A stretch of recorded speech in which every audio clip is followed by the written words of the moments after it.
first of all, we would like to thank Colosseum Communications for taking this initiative, where we could share our journey, where we went on to win the Airtel iCreate Product Challenge 2019. Now, let me just start with a bit about myself. Uh, Talking about my background, I'm electronics and communication engineer from IIM Kolkata. After that, I pursued my MBA from IIM Kashipur, in where my majors was marketing and analytics. Over to Ajitesh. Thanks, Amandeep. Hi, I'm Ajitesh, an MBA graduate from IIM Kashipur, majored in marketing and analytics. Prior to that, I've been working with Accenture in Bangalore facility as a release manager for the past 1 year. And yeah, I'm an electronics and communication graduate too. Now, talking about our journey for the past 2 years in our MBA, we have been participating in many corporate competitions, and I think our teamwork was one of the main strengths which led us to winning the competition. Talking about the last 1 year, we were able to reach the national semi-finals in Infosys Engineers 2019, and other than that, we were able to win the AWS Product Management Live competition at IIM Ahmedabad. Now, I'll just give you a small bit about what was the competition all about. So, for the past few years, Airtel has been conducting this competition throughout different domains like marketing, finance, supply chain, etc. This year, they started a different domain altogether, which was focused on product management.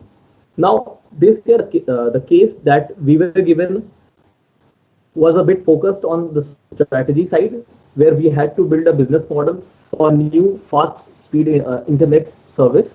Now, so there were in total 3 rounds. First was the campus round, where uh, we were supposed to give a five slide presentation, and when it comes to the national round, it was consisted of two parts. Where first the top 15 teams were selected, and which moving forward, top 6 teams were selected to in the final round. Now, so talking about our approach, how we pursued the solution to the case, and how we proposed the solution. Now, first, whenever we get a case, we try to understand what the stakeholders like, what is the current market trends, and what are the stakeholders doing currently. So, firstly, the approach was to analyze the industry. Moving forward, we analyze the involvement of different stakeholders, and we try to find out the different intervention points so that we could find out the pain points which the stakeholders are facing. And moving forward, we also analyze our competition on and their offerings. Now, we had to find out, we had to propose a new business model. So we had to conduct a market research. So talking about the first primary and secondary research, we set our goals, like what we wanted to achieve out of it, and then move out towards the research part of it. Now, when we got the different data about from our consumer segments, then we tried to use different theoretical frameworks, where we try to find out what we could offer, and what should be our USP of what should be the USP of the product. Now, moving forward, we try to use design thinking and SWOT framework to make a detailed but simple business model which could cover all the three type of market that we derived.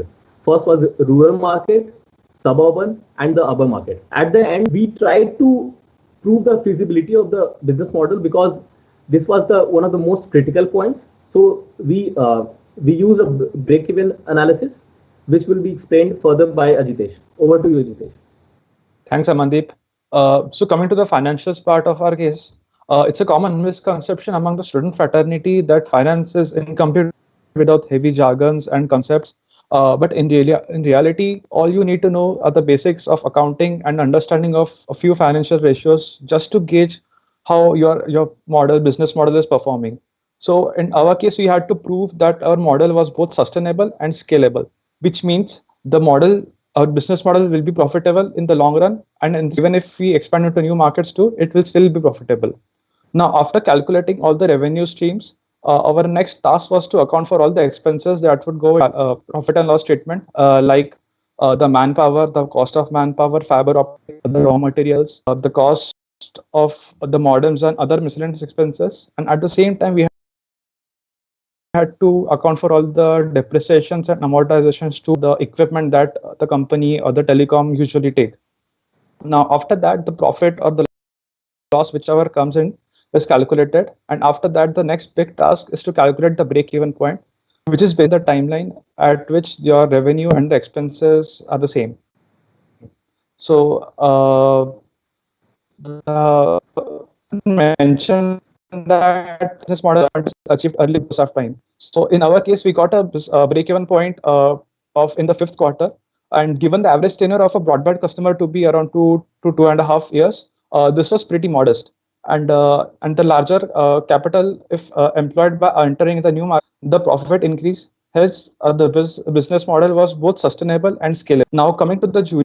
The first question is rather important question because it's really a common sense question to ask. Why would an existing company, in this case, an MSO or LCO, which is running its own business, would give up its own revenue and give a share of it to us? So to tackle this, we had beforehand prepared terms of businesses, like how the expenses will be divided, how the revenues will be shared, and who will be taking the responsibility of which particular equipment or the service costs, etc. So we had all prepared this out, and this was already late, and we could entice the MSOs and LCOs to partners with us. The next question, like I explained earlier in the financials, it was about scalability and sustainability. Now, since the profit stream was increasing in the due course of time, and when even if we venture into new markets too, the business model would still be profitable. Hence, like I had mentioned, the model was scalable and sustainable. Now, the third question was a rather relevant question because we had to mention our rationale behind selecting these cities and justify it too. So we looked at the size of the market, the average broadband speed that was being serviced in that area, in that market, the already equipment, the telecom equipment available. So we could expand into that market with the least effort. And yes, last but not the least, the competitors that were currently playing in that market. Next, coming to the important subjects that helped us in tackling this case, business research methods. Like Aman had mentioned, we had to conduct primary and secondary research at both telecom and local partners in the value chain. This subject really helped in us conducting this research efficiently, and we could hence take out consumer insights and actionable insights from it. Next important was management consulting, because it showed us how to manage the expectations of the various stakeholders, and yes, identify the stakeholders too, and also how to tackle a big business problem and how to break them into small milestones and how to achieve them at one milestone at a time. Next was the strategic management course. The concepts that were taught in this course were helpful because in any business scenario, you got to decide in which how to change your positioning in the market if the variables of the market changes, and that's exactly what was taught to us. And yes, and if in the case of mergers or acquisitions or partnerships, the explicit terms of business terms of can be laid out. So this in this case, yes, this was taught to us by a strategic marketing course, management course. Next was the product management. This was also an important subject because we had to compare all the products that were available in the market to us and find out a gap that was in these products and demand that was not being serviced to the customers. And it's easier said than done because the parameters or the features on which you generally would compare all the products in the market differ and dynamic with respect to the sectors and the industries which you are comparing. Lastly, the sales and distribution course. So in any market, there are various channels available through which you will be distributing your service or products. So sales and distribution course helped us in evaluating them.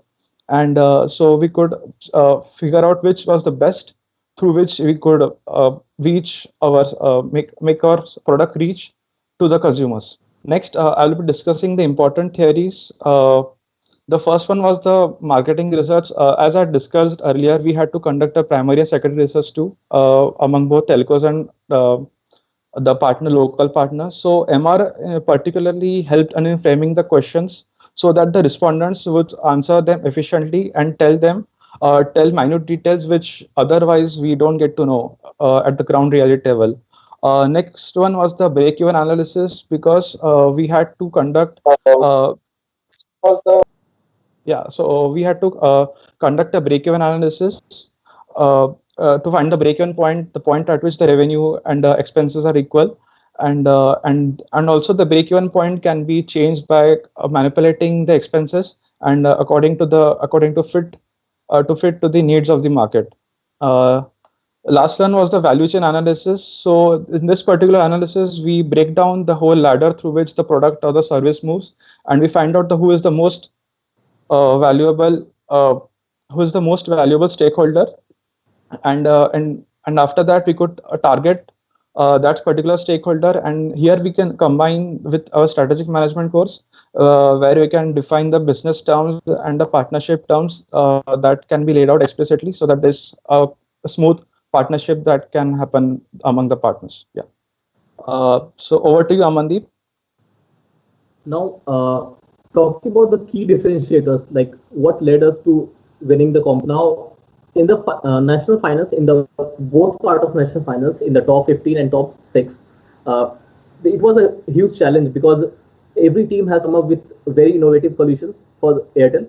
Now, what led us to win was our teamwork at first, because we were participating in different competitions from the very beginning of our MBA journey. Coming to the technical part, as Ajitesh explained about our market research, so our rigorous market research, both primary and secondary, led us to winning the competition because we had a very detailed plan, like what was the different government policies, what were the competitors doing in the same market segment.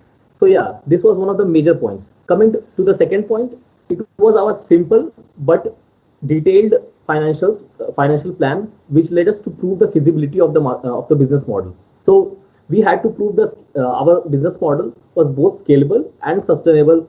So as Ajitesh explained, we proved both of them through our break-even analysis. Coming to the third, so as I told earlier, we divide the whole market into three parts because all the three type of markets demanded different type of offerings because the needs of the customers were different. In first was rural, second was suburban and urban. So we proposed a dynamic business model for all the three type of. So this led us to removing all the possible risk which involved in all the three markets.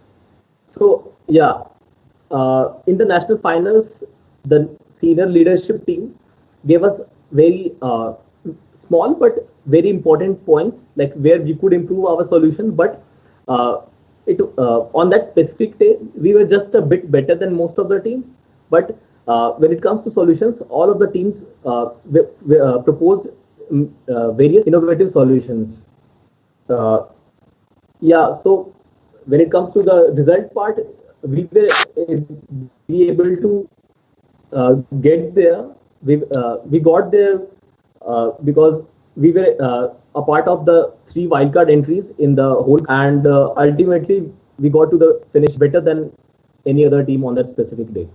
So, in case you have any specific doubts about what was the case and what was our proposed solutions or anything else regarding to corporate competitions, uh, you all can contact us on LinkedIn on our respective profiles. So, yeah, guys, see you there. Thanks a lot. Thank you all.